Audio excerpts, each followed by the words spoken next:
Assalamualaikum warahmatullahi wabarakatuh. Halo kakak-kakak, adik-adik, dan sahabatku semua dimanapun berada. Salam sehat, salam sejahtera, dan salam jumpa kembali dengan saya Joni Widodo di Joni Widodo Channel. Pada video kali ini saya akan mengupas secara tuntas tentang makna dua perisai Pancasila yang tergantung di dada burung Garuda, lambang negara kita. Kita semua tahu bahwa Pancasila lahir terlebih dahulu dan dijadikan sebagai dasar negara sebelum burung Garuda ditetapkan sebagai lambang negara Indonesia. Bermula dari terpukul mundurnya Jepang oleh sekutu, kekalahan telak di mana-mana hingga jantung kota strategis kota Hiroshima dan Nagasaki yang luluh lantak dihantam bom atom oleh sekutu, para kaum pergerakan pejuang Indonesia memanfaatkan momentum penting ini untuk mempersiapkan kemerdekaan Indonesia.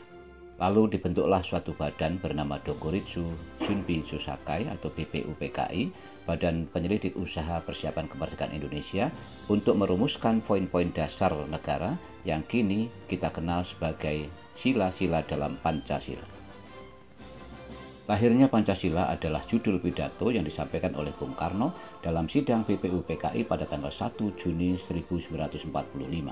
Dalam pidato inilah konsep dan rumusan awal Pancasila untuk kali pertama dikemukakan Bung Karno sebagai dasar negara Indonesia merdeka.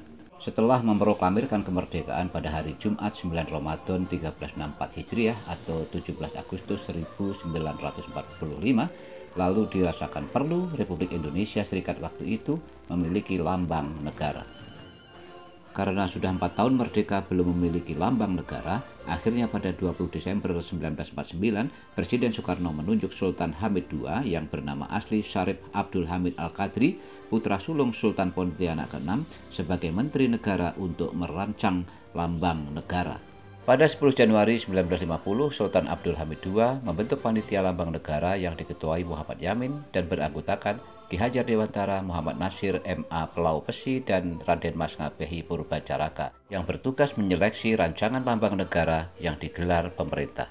Saat itu karya Sultan Hamid II dan Muhammad Yamin yang terpilih. Namun pemerintah menolak rancangan Muhammad Yamin lantaran dinilai mengandung simbol-simbol Jepang. Atas masukan Ki Hajar Dewantara berdasarkan gambar mitologi Garuda dari beberapa candi di Nusantara, Sultan Abdul Hamid lantas membuat rancangan baru untuk menggambar figur burung Garuda yang gagah perkasa.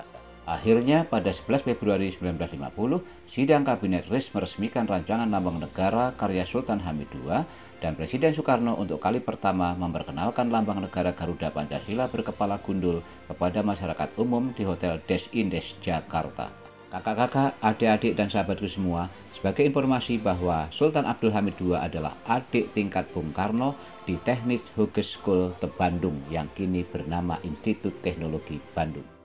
Dan lambang Garuda Pancasila yang kini ada di setiap dinding perkantoran menyimpan banyak makna. Jumlah helai bulu pada sayap, ekor, dan leher Garuda melambangkan tanggal proklamasi kemerdekaan Indonesia. Kakak-kakak, adik-adik, dan sahabatku semua, Pancasila sebagai dasar filsafat negara dan filsafat hidup bangsa Indonesia mengandung nilai-nilai yang bersifat sistematis, fundamental, dan menyeluruh. Memiliki unsur ideologi sosialisme yang religius, bukan materialistik maupun komunis. Pertanyaan sekarang adalah, ada berapa sih sebenarnya perisai yang tergantung di leher burung Garuda yang berada di depan dada burung Garuda? Ketika saya coba bertanya kepada beberapa pemuda dan juga beberapa orang tua, rata-rata menjawab bahwa perisai yang tergantung di leher burung Garuda hanya ada 1. Bahkan yang konyol, ada yang menjawab 5. Kakak-kakak, adik-adik, dan sahabatku semua, perlu diketahui bahwa perisai yang tergantung di leher burung Garuda sejatinya ada 2. Yang pertama adalah perisai bagian depan atau perisai dalam, berwarna hitam dan bergambarkan bintang yang merupakan simbol dari nur. Sedangkan yang kedua adalah perisai yang bagian belakang atau perisai luar yang bergambarkan 4 sila lainnya. Lalu apa maknanya? Perisai depan adalah pemecah gelombang. Harapannya, apapun dan seberapapun besar ancaman yang datang dari manapun asalnya, sepanjang di dada-dada manusia Indonesia masih ada Tuhan, insya Allah keutuhan bangsa dan negara ini tetap bisa dipertahankan Karena orang yang bertuhan pasti bisa menjaga nilai-nilai kemanusiaan. Orang yang bertuhan pasti bisa menjaga nilai-nilai persatuan. Orang yang bertuhan pasti bisa menjaga nilai-nilai permusyawaratan. Dan orang yang bertuhan pasti bisa menjaga nilai-nilai keadilan. Jadi, ketuhanan harus selalu mewarnai kemanusiaan, persatuan, permusyawaratan, dan keadilan. Begitupun sebaliknya, kemanusiaan, persatuan, permusyawaratan, dan keadilan harus selalu bermuara ke ketuhanan yang Maha Esa. Pemilihan simbol-simbol dari sila ini sangat luar biasa. Begitupun cara membacanya, dimulai dari perisai depan yang berwarna hitam, kemudian ke rantai, dan seterusnya sampai ke padi dan kapasan. Kakak-kakak, adik-adik, dan sahabatku semua, kenapa perisai kecil berwarna hitam? Karena siapapun kita, ketika tidak mengenal Tuhan, maka diri kita akan gelap gulita. Itulah sebabnya, maka bintang adalah simbol nur. Kemudian rantai menyimbolkan dua jenis kelamin. Yang pertama, segi 4 untuk jenis kelamin laki-laki dan lingkaran untuk jenis kelamin perempuan. Ada kekeliruan yang selama ini sudah menjadi lazim, yaitu pohon astana simbol persatuan dibaca beringin. Yang lebih konyol lagi adalah penyebutan kepala banteng. Padahal yang benar adalah kepala kerbau atau kepala sapi. Perhatikan konsep Muhammad Yamin. Penyebutan simbol sila Pancasila yang tidak pernah salah adalah rantai dan padi kapas.